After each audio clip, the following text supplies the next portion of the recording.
Live. All right. Sweet. Hello. Chat overlay? Yeah, we do. Yeah, let's turn the chat overlay on. Let's have it on. Fantastic.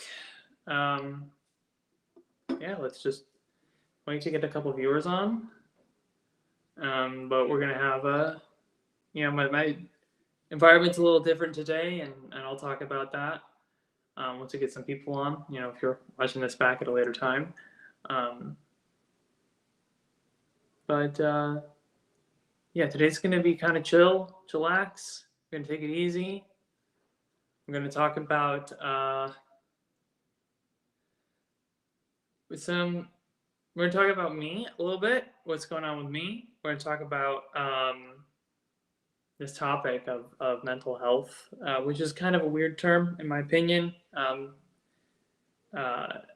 Not or just it's a little broader than I would like it to be, or at least I would like to have more language around the topic, just like colloquially, that we can use to talk about it. But yeah, we'll get into that. But like I said, I'm just waiting on some viewers, so that's what we'll do. We'll chill out.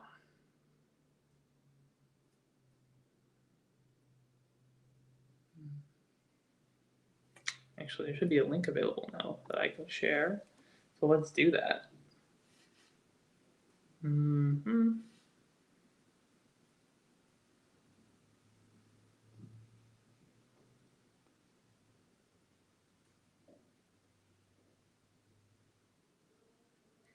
we can copy that link.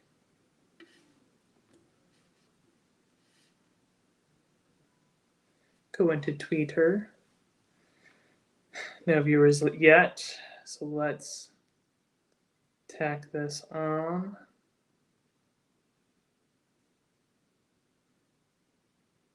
Somebody liked that. Let's add that link.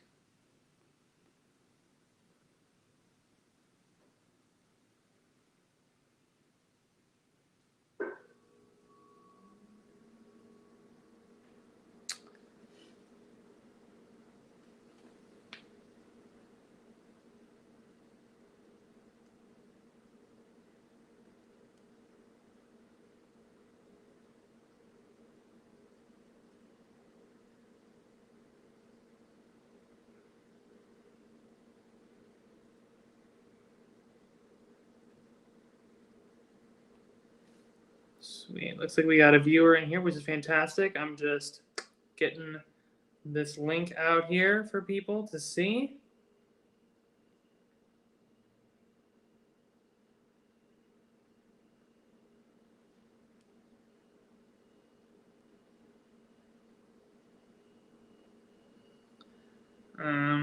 Looks like I might get Brian on, which would be great. I'm talking to him a lot lately. He's been very supportive. Should I just bomb into a couple of what do they call Twitter Spaces and just be like, "Come to my stream right now"? No, that's not gonna work. It's a bad idea in a lot of ways.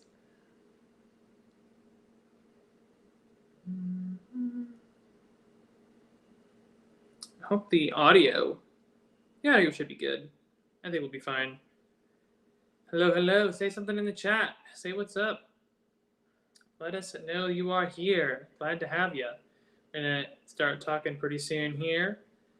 Just want to have a good viewer, just a couple viewers before we get started.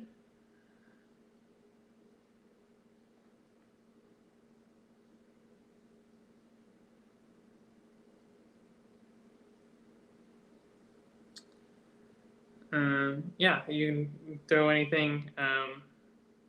Hey, glad to have you, TC. Always good to have you. Thanks for joining. Yeah, we're gonna talk about an important topic today. It is personally relevant as well, and we're gonna get into that. I think I might wait for one or two more people to join. Looks like Brian from the American Union is gonna join us as well. So I can't wait for him tag along, and then we'll get going. Hey, Brian. Fantastic. Glad to have you. Hopefully more people join, but I'm going to go ahead and get started. So TC and Brian, y'all both are kind of in the loop a little bit of what's going on. But yeah, today I want to talk about mental health and the stigma around it, and how that's personally been affecting me. So as y'all know, I recently suspended my congressional campaign. And I cited a variety of reasons for it. But one of them was, when I talked about like I didn't raise enough money, I didn't really talk about. I didn't get too deep into like why I didn't raise enough money. And one of those reasons was just that I was just struggling a lot with my own mental health. And it's so funny, the term mental health, and I've talked about this before. It's very broad. It's almost a little too vague at this point. But I think that's just out of necessity. Like, I don't blame anybody. I think that we just don't have the language to talk about mental health in a more specific way to actually convey a better understanding of like what's happening with us and with others. So I think an example I would give is if you break your wrist, you tell people I broke my wrist. You don't tell them I'm in poor physical health. And so that's kind of my angle with mental health. It's like I want to have that extra language, and I've been looking for somebody to come on and talk, like see if, does that language exist? Are there people working on it? Is this like a thing that's happening? And so I'd love to have that kind of language. But more specifically, I've been struggling for a while. I've been very isolated during the pandemic. I've been interacting a lot on social media and the internet, but it's not the same as being around people. At least not for me. For me, those are different experiences, and I have really been struggling to be motivated to do things and get things done. My mother, of all people, has been incredibly supportive of me through this, and she had suggested and helped me connect with some resources to just see what's out there, maybe get some help, including with employment. Now that I'm in financial, poor financial situation, and so it turns out you can just call 211. By the way, and for those of you who don't know, if you are struggling mentally, you don't know where to go, you don't know what resources to look for, and it's hard to motivate yourself to get on Google and start searching for things and do all this stuff. You can just call 211, dial 211 on your phone, and that will connect you to resources, including local resources. It's a 24/7 live line. That was very helpful for us. I had my mother on the call with me while I did that, and so the three of us, or it was both of us on the call with someone from 211, and we found some local resources for me, and I ended up at a facility called Integral Care right here in Austin, which I believe receives funding from the city, but they provide resources for all sorts of things, including mental health. And so what I did is I went there on Tuesday, and I went through like this whole like intake process. It took a couple hours, and I was diagnosed on Tuesday with severe depression. And that is a big deal for me, because I kind of thought that maybe I was depressed, but I mean, severe depression, like I didn't consider that. Like I was starting to get to the point where I was starting to accept that maybe I was depressed, but the severe depression, like that was a bit of a shocker. And I like even clarified, I was like, you think I'm severely depressed? And they're like, yeah, you have all of the symptoms. Like you check all of the boxes for that, for sure. And that was really hard. And part of the problem was I've been comparing the way I feel right now and where I'm at right now with a previous experience of depression from when I was like 10 years old. And there are a lot of things that are different between then and now. Not just that I'm 26 versus 10, but like the experience itself feels very different in a lot of ways. And so I felt like if it's not that bad, then it's not that bad. If I wasn't actively creating intent to commit suicide or anything, then it's not that bad. And that's not true, turns out. And I think this is like the really important thing when this is like a specific like narrow segment of when we say stigma, because stigma again is another kind of big all-encompassing word. I'm focusing on my personal experience about this. And so this is a very specific slice of stigma that I'm talking about that was just kind of like within myself. This wasn't coming from other people. I was getting, other people were supporting me. I had people, like I said, my mother trying to help me out. And it was the stigma in my own head that prevented me from getting help when I needed, and getting it even sooner. I should have gone even sooner. There are many people who end up in a place much worse than I am or I was before they seek help, for sure. And I'm very fortunate that I have those support structures, and that I've also sort of almost trained myself to be more open than I'm comfortable with people who are close to me, particularly my mother and some of my close friends and family. And so she picked up on it, and she was there, and she leaned on support from her sister as well to help me. I'm very close with them both, and so I was diagnosed, and I have my first session with my caseworker is next week on, I think, Tuesday. And so, I don't really know what that's going to look like or where I go from there. I've not really experienced, like I said, there are some things about this experience that are very novel to me, and that I'm not familiar with. But one thing that happened was while I was there in the waiting room, like they had a bunch of flyers and brochures and stuff on the wall for all sorts of different resources and information and services and stuff. And I have some of them right here.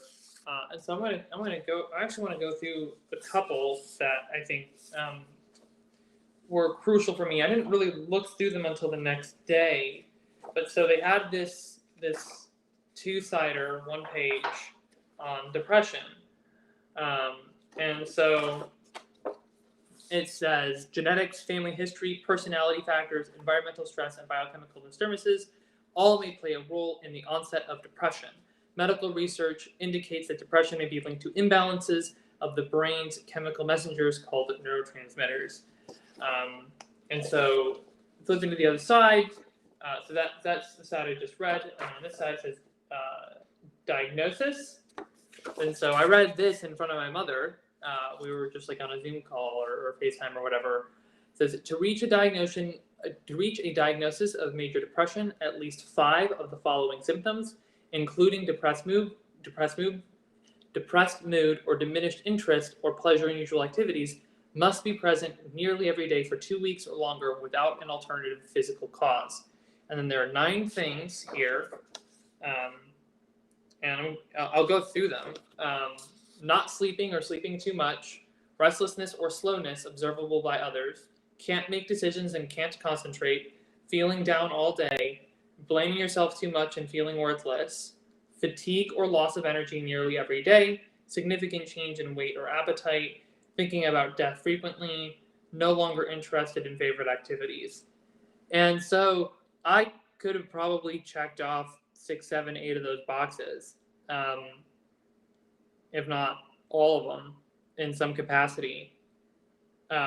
And so like that was the thing I think that was kind of holding me back, is I was like, look, I'm not a psychiatrist, I'm not a psychologist. Like I'm not like I can't diagnose this. I don't know what it is. And that was one of my things of like I want professional help with this. It's like I mean I just don't I didn't feel like I could self-diagnose. And so when I read this definition, I think this puts it in a much better perspective for me as like what really counts, and like I don't want to say where the line in the sand is drawn. Like it's not black and white. It's not either you have it or you don't. Like it's all on a spectrum.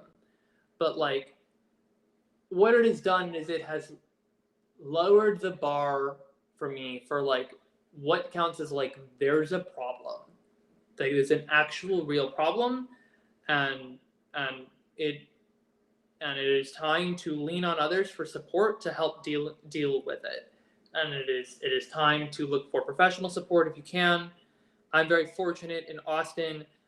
They are not charging me any money because of how low my income is. I know that those kinds of facilities don't exist everywhere. This is one of the many reasons I moved to the city is like I knew that I wouldn't have to work. That these kinds of services would be available. Austin has very good public health, fortunately, and this is part of that. And so I'm not getting charged any money for that, which is great. And so we're gonna just kind of see how that goes. They gave me, after my diagnosis, they gave me a huge long list of resources. I'm not gonna go through them, but for all sorts of different things. They highlighted individual things that they thought would be helpful for me. That's a page. That's another page. They found another thing for me here. And there were even a few more over there. So those were, it's like they found me resources specific to what I needed. They gave me a whole packet about like what to expect, and like the process and what it looks like, and more information. They gave me things on like, I picked up a pamphlet on like exercise, rest, and relaxation, and some like important things to know for like, what do adults and children need in terms of like exercise and sleep and rest and diet and all those things. And I grabbed that one on my own, but then this one is really interesting. This is the one that I really like, that I really want to talk about. Again, this is personal experience, right? So we're not, I'm not talking too broadly right now. I just want to give perspective. I didn't really have a big plan with this stream. I'm just kind of going in. But so there's this place called Austin Clubhouse. It turns out Clubhouse is actually a thing. It is like a thing. They have hundreds of locations in the U.S. and even more worldwide. And so I'm just going to read their little mission statement thing. Austin Clubhouse exists to provide acceptance and empowerment so adults living with mental health diagnoses can pursue personal goals and play a meaningful role as coworkers, colleagues, family members, neighbors, and friends. Austin Clubhouse empowers members to find purpose, build meaningful relationships, and pursue their personal goals through a judgment-free community. Our support programs help members keep and find jobs, go back to school, obtain safe housing, and maintain healthy lifestyles. And then they are open Monday through Friday from 9 to 5. And then they do little social things on Thursday evenings. Sometimes they do cool stuff on like Saturdays. So like, but it's a free membership for anybody over the age of 18 with a mental health diagnosis and following a treatment plan, which I officially am as of Tuesday. They offer acceptance, friendship, support, and a place to belong, a range of supportive services in areas of employment, education, housing, and health and wellness, a place to gain purpose and confidence in the work of the Clubhouse, connection to community services, an affordable, healthy daily meal, social activities on weekends and holidays. And so this looked like this super cool thing that like is just in my backyard, basically. It's a 7-minute drive from where I am. So I went there. They do daily tours, and I showed up and I learned all about it, and they gave me free lunch, which was super cool. It was only the first lunch was free. Going forward, it's $1 for lunch, and it's a real lunch. Today we had turkey meatloaf and green beans and mashed potatoes. It's delicious. And kind of like how it works. So one of the staff workers there described it really eloquently. She said, this is like the step between leaving the hospital and like getting back to a normal, full, fulfilling life. There's this gap, and this fills in that gap. And so, kind of one of the important things that they do is that they are intentionally understaffed. So they don't have enough people to cook all the food and do all of the work all day long, answer the phones and everything. And the whole point is like that provides opportunity, or it's like the people who come to be part of this community contribute. That's part of what we do.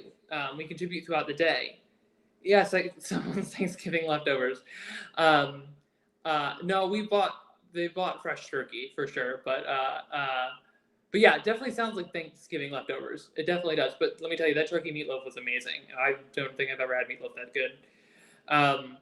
But no, so so there's stuff to do. There's ways to contribute for everybody, depending on whatever your skill level is, and what you care about. But it's all volunteer, and so it's just about it's figuring it out. So there's like a level of like we can all contribute, and it gives people like a path and a way to work toward things, as well as like a community to just be a part of without spending a whole bunch of money. That I think is like, for me personally, again, today I'm talking about my personal experience. Like, to me, that was like the big thing that I needed. It's like I needed a way to socialize with others without like this, the expectation of like some corporate overlord, and that didn't require me to spend $20 on cocktails and out, like, and like this is absolutely providing that for me. And so I dove in head first. So I went there on Wednesday for a couple hours. I got free lunch, and then I went back on Thursday. I was in and out. Went there today for a couple hours, and then next week I just intend to spend more and more time there, starting on Monday. We're going bowling tomorrow, which is super cool. I met somebody there. They're getting married tonight, like right now. And after the stream, I'm going to go to. They invited me to their wedding, and I'm going to in their reception, and I'm going to go after this. And so like, yeah, it's a win-win-win, absolutely. So they get funding from the city, and they get grants, and so they have like they get external funding. But there's like a little bit of monetary contribution on my end. So like I pay $1 for lunch. I pay like a quarter or 50 cents for different like snacks or whatever. But like that's totally affordable. Like that is a great exchange, right? About that I can pay $1 for lunch, and then I can pay 50 cents to get like a to-go box with leftovers from the previous day, and then I have that for dinner. $1.50, and I get 2 meals in a day that are fresh, or I get 2 meals, and one of them's like fresh and home cooked, and like I can be part of that. I can be part of the menu scheduling and making. We're part of all the meetings, and we had like last night. Like I said, Thursday nights we do a social thing, and so we like set up. I helped like set up the projector and like TV experience or whatever, and we watched Home Alone, and we ordered pizza, so like super cool. And like once you're a member forever. And so I'm officially a member now.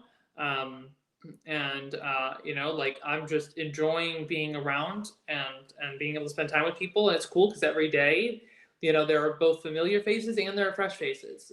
So there are people who I just met someone today, and we exchanged numbers, and he tried to call me. I was talking to my mom, and I had to get off right before this, but I'm going to call him on my way over to the wedding. And so we were like, yeah, let's be lifelong friends. I love it. And so I'm super excited, and like, this is very helpful for me. And like, it helps me to have energy. It gives me something to do during the day. Like that's really, like, I'm so glad to have found this. Clubhouse, Austin Clubhouse is what it's called. And like I said, there are clubhouses all over the country. So if this is something you're interested in, like, I suggest just trying to search for it, find it. They all follow, like, it's the same model, but they're all independent and they do their own things. But it's a great way to be around a community, like a judgment-free community of people, and to help grow and reintegrate. And Like I'm super excited about this. I think I'm going to be spending a lot of time there for a long time. So this is super cool. So it's happened so quickly. It feels like I said, it's only Tuesday. I was diagnosed. Today is Friday. It's been 3.5 days, and not even. And I feel like I've already just come such a long way. Like I don't even know what I'm going to tell my caseworker on Tuesday. Like, oh, I'm all better. Like I'm not. I don't know. I'm not. I don't know. We'll see how things go this weekend. But this is like super cool for me. But yeah. So I know I kind of went off and got really personal today. But I did talk a little bit about like the stigma behind it, and like it'd be I want more people to understand this stuff and just have perspective about like we can scream at the camera all day and say like get help if you feel you need help, but it's like considering like, well, but when do I need help? Like that's tough. One of the things that we do at this clubhouse actually that's like a regular part of what we do is we call up other members. We just check in with people. We just go through the whole. They have like 1,200 members. Most days there are only maybe a half a dozen people, a half a dozen to a dozen people there. But because they've been around for years, and so we just call up people and we try to check in on them and we send them birthday cards and and like because we understand that like when you're in isolation, like even though reaching out is the best thing you could do for yourself, it can become difficult to even do that. And so to have somebody else call you is so helpful. And both TC and Brian in the chat right now, you both have been reaching out to me, and that has also been incredibly helpful. It's been really great to have that. And so I thank you both. You've both been an absolutely amazing support. Another super cool thing happened today. I actually got to fill it. I'm going to fill it up before I go to the wedding. Actually, somebody messaged me on like Instagram and was like, "Hey, we saw your TikTok videos, and like we are looking for like people to create content like TikTok videos targeted at Gen Z to teach them about democracy." And I was like, perfect. And like, we want to pay you to do that. So it's not secured. I don't have the bag yet, but like, I want to. So I'm going to apply for that, which is super cool. And then I also found out SAFE Alliance Austin. So SAFE is an acronym. It stands for Stop Abuse for Everyone. They just got a big thing with the city council. The city just bought out another hotel that they're going to convert into a shelter that's going to be run by SAFE. And I've been meaning to apply with them for a while. So I just applied with one position with them today, which would be super cool. As a sort of facilitator, and I want to apply to other positions, but I ran out of time. But so like I'm just I don't think you right now like I'm just in a space of like I just need to get myself back up on my feet, and I need to get back to being like productive and being around people and feel happy and healthy. And because I'm not going to be able to do the kind of the political work that I want to do if I'm not in a good space. So I'm trying to focus on that as much as I can, and I really appreciate all the support that I've been receiving. I've had a variety of different people contributing and helping in different ways. It's been absolutely incredible. So thank you all so much for your support. Thank you, Brian and TC. I'm going to sign off. I've been rambling for half an hour, and I want to get the stuff done. I want to get done with the wedding, but thanks for listening to me today. And I do hope to, I plan to continue trying to stream every Friday. Obviously, my electricity is still out in half my apartment. So none of that is working over there, which sucks. Like this light up here isn't even working. I'm using like that light is off. It won't turn on. Same with my kitchen light behind me. So I'm using like a studio light that's like flooding my. It's a whole thing. So I'm still getting that sorted out. But yeah, okay, cool. That's enough. Thank you so much, everybody. Enjoy the rest of your evening, and we'll stay connected. Thanks.